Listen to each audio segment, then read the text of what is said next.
துரோகம் செஞ்சவன் நல்லா தான் இருப்பான். துரோகம் செஞ்சவங்களால் பாதிக்கப்பட்டவங்க தான் வீணாக போகிறீங்க. துரோகம் என்பது நீங்கள் ஒருவர் மேலே வைக்கிற நம்பிக்கையோட விளைவு தான் துரோகம். இதை செஞ்சு கொடுப்பாரு, அதை செய்வார்ன்றது அவர் மேலே முழு நம்பிக்கை வச்சுன்னுக்கிறீங்க. அந்த முழு நம்பிக்கை தான் உங்களை அகல பாலாதத்தில் கொண்டு போக போகுது. நீங்கள் செய்கிற ஒவ்வொரு செயலும் ஏன் இதை செய்கிறோம், இதை செய்ய என்ன வரும்ன்ற பாதிப்பை உங்களுக்கு உணரணும். நீங்கள் கண்மூடித்தனமான வைக்கிற நம்பிக்கைனால தான் நீங்கள் வீணாக போகிறீங்க.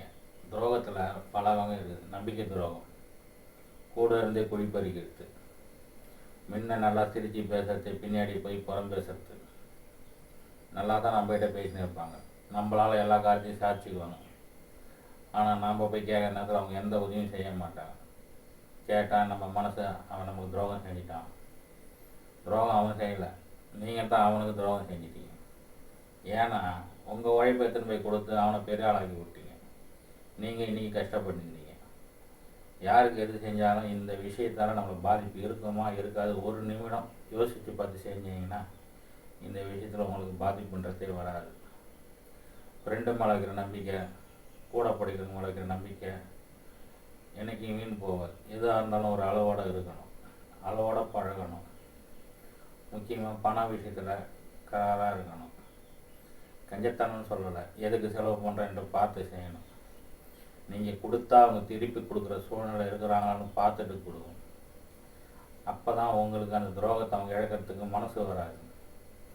நீங்கள் கொடுத்து அவங்க திருப்பி கொடுக்கலன்னாக்குள்ள உங்களுக்கு ஒரு கோபம் வரும். அது நியாயமானது தான், இருந்தாலும் அதை வெளியே காட்டிக்காதீங்க. அவங்க கூட இருந்து சற்று ஒதுங்கி இருக்கிறது தான் உங்களுக்கு நல்லது. ஏன் நீங்கள் துரோகம்னு நினைக்கிறீங்க? அது ஒரு வாழ்க்கைக்கு பாடமாக நினைங்க. உங்களுக்கு கீழே தள்ளிட்டு அவன் மேலே வந்துட்டான்னு நினைக்காதீங்க. நீங்கள் நிதானமாக முன்னேறி மேலே வாங்க. உங்களுக்கு துரோகம் செஞ்சவன் அவனுக்கு ஒரு நாள் துரோகம் செய்யாத இருக்க மாட்டார். கடவுள் மேலே இருந்து பார்த்துன்னு தான் இருக்கிறார். துரோகம் செஞ்சவனை ஒரு நாளும் அவர் விட மாட்டார். உங்களை உழைப்பு, உங்களோட நேரம், உங்களோட பொருள் எல்லாத்தையும் அனுபவிச்சுட்டு மேலே போயிட்டு தான் இருப்போம். நீங்கள் கீழே தான் இருப்பீங்க. யாருக்கு எந்த உதவி செஞ்சாலும் அதனால் நன்மை தீமை என்னன்னு பார்த்துட்டு செய்யுங்க. கண்மூடித்தனமாக வைக்கிற பாசமும் துரோகத்துக்கு தான் வழிவகுக்குது. நீங்கள் செய்ய ஒவ்வொரு செயலும் சிந்தித்து பாருங்கள். இது செஞ்சால் என்னை பாதிக்குமா, என் வளர்ச்சிக்கு தடை வருமா அப்படின்றது நீங்கள் நிதானம் பண்ணணும். நிதானத்தை இல்லாமல் நீங்கள் இழந்துட்டு நீங்கள் செய்கிற செயல் உங்களோட வாழ்க்கைக்கே கேள்விக்குறியாக அமையுது. அப்புறம் துரோகம் செஞ்சுட்டேன் எதுக்கு புலம்புறீங்க? புலம்புறத்தை நிறுத்துங்க. புலம்பி ஒன்றும் சாதிக்க முடியாது. துரோகம் செய்கிறவனை முன்னாடியே கண்டுபிடிங்க. அவன் நம்மக்கிட்ட உதவி நாடி தான் வரான், உதவி செய்ய மாட்டான்ட்டு உங்களுக்குள்ள ஒரு திறமையை வளர்த்துக்கணும். பின்னாடி அவனை கண்டு நீங்கள் அச்சப்படணும், பயப்படணும். அவன் மாட்டான், அவன் வளருவான், நீங்களும் வளர்ந்துட்டு போங்க. துரோகத்தை எண்ணி ஒரு நாளும் வருந்தாதீங்க. துரோகன்றது உங்களோட அறியாமை. நீங்கள் வச்சிருந்த நம்பிக்கையே அவன் மோசடி பண்ணிட்டான். மோசம் செய்தாலும் ஒரு நாளும் நல்லா இருக்க போகிறதில்ல. அவன் இன்றைக்கி வேணால் நல்லா இருக்கலாம், நாளைக்கு அவன் கஷ்டப்படுவான். அது உங்கள் கண் எதுக்கு நீங்கள் பார்ப்பீங்க. அதனால் யாரும் நம்பாதீங்க. நம்ப வேணால் நான் சொல்லலை, நம்பிக்கை ஒரு அளவோடு இருக்கணும். இல்லை நீங்கள் தான் கஷ்டப்படணும். அப்பா அம்மா மேலே வைக்கிற நம்பிக்கை அது வேறு, பிள்ளைங்க மேலே வைக்கிற நம்பிக்கை வேறு.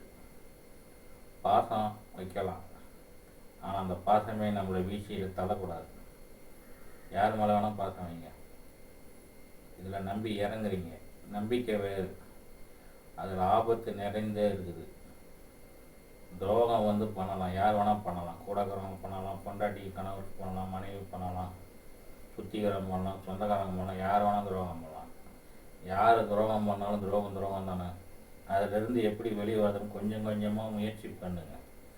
அதையே நினைச்சிங்கன்னு இருந்தீங்கன்னா நீங்கள் வாழ்க்கையில் தோற்றுருவீங்க. உங்களால் மேலே எதிர்க்க வர முடியும். அதனால் துரோகத்தை எண்ணி வருந்தாமல் துரோகம் செய்கிறத கண்டு ஒதுங்கி நில்லுங்க. நீங்கள் கீழே இருக்கக்குள்ள அவங்க மேலே இருப்பாங்க. உங்களோட முயற்சியில் கொஞ்சம் கொஞ்சமாக மேலே வர முயற்சி பண்ணுங்கள்.